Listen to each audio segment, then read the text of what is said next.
Hello again, everybody. It's Harry Boxer, the technical trader at the techtrader.com. These are the charts of the day. Interesting day today, first day back, and welcome back, everybody. After a couple of days of shutdown due to the floods and Hurricane Sandy. But there were some interesting stocks moving up today. Let's show you some of them. Armstrong World Industries, a beneficiary potentially of the devastation of Sandy because they are materials and construction, general building materials provider, et cetera, particularly flooring.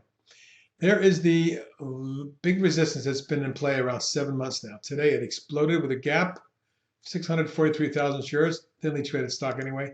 You can see how it blew up through that and closed near the upper end of the range for the day, up 303 or 6.2%. That was a good move, and I'm expecting now for it to run up into the high 50s, 58, 60, something of that nature. Digital Globe, which I've been watching for months now and recommending it, indicated to you that the left shoulder head and right shoulder here had been broken in July. The stock then proceeded to run into up into mid-August and then consolidated for a couple months here before breaking out, as you can see, in mid-October. After pulling back the test and holding nicely, it then moved back up, and over the course of the last couple sessions, it's moved out of a consolidation today, spiking 247 or 10.5%, 1.6 million shares. That's the biggest volume since August. So I'm looking for the stock to, well, it did test key resistance here at today's high near 27.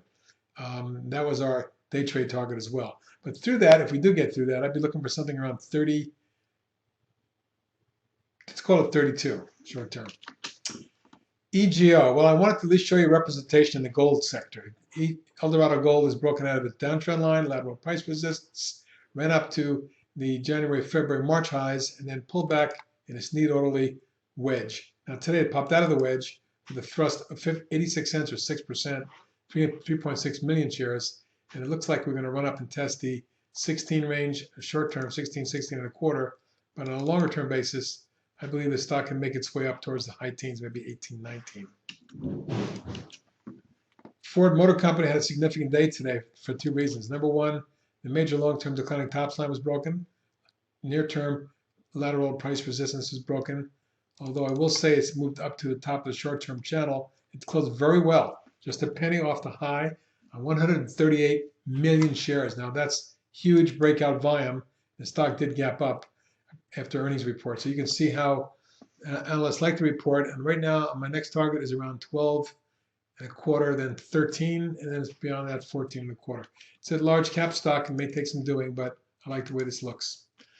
GPRE, Green Plains Renewable Energy, is also a significant day as it popped up through a 6-month consolidation and lateral resistance, 2 levels of it, to reach the top of the channel and close very nicely near the top of that channel, up $1.70 or 28% today on more than 1 million shares. So significant day. Let's see if there's a follow through tomorrow.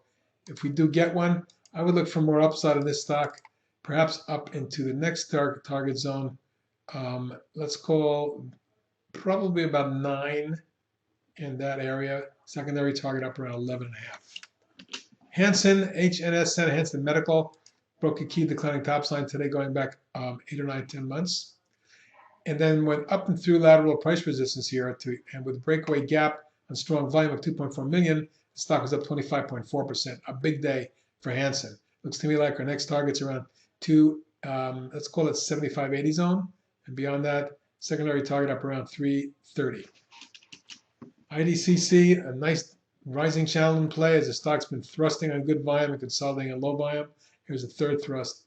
Then over the last month, you'll see that the little declining orderly channel, which tested the trend channel bottom, reversed yesterday on Friday, and today exploded for 208 or 5.8% on more than 1 million shares.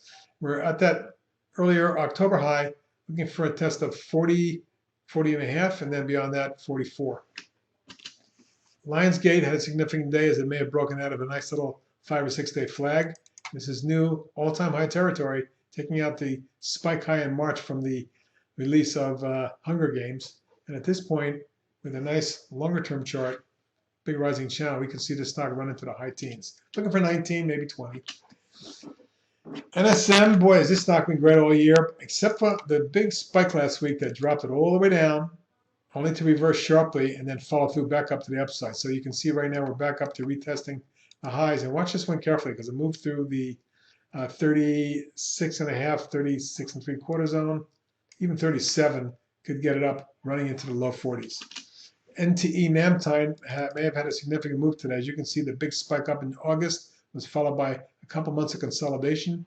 This rising bottoms line held, finally testing the rising 50 and the major internal trend line right there. That held, and today it spiked $1.18 or 11% or more than a million. Looking for a run up to this 13.5 area short term, and if you get through that, the longer term potential is for a move up into the high teens. NUGT, one of our favorites.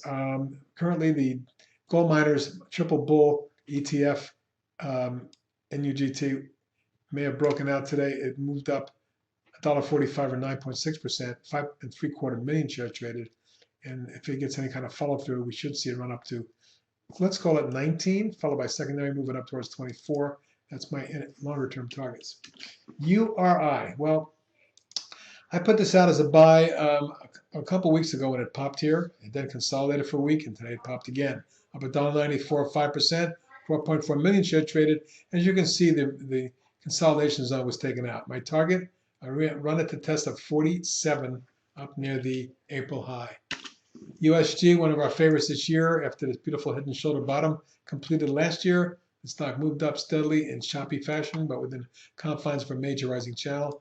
I believe the stock, which had broken out today to new multi-year highs, up another $1.48 or almost 6% on 2.8 million, is headed for higher levels, perhaps to the 30 range and then the 34 range. And lastly is Verisk.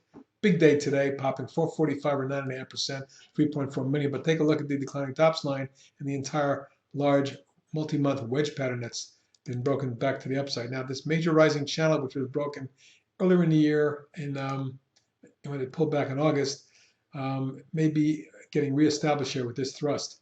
And what I'd look for at this point is a move into the mid and then high 50s. And that's it for tonight. Good luck tomorrow, everybody. This is HB signing off for now.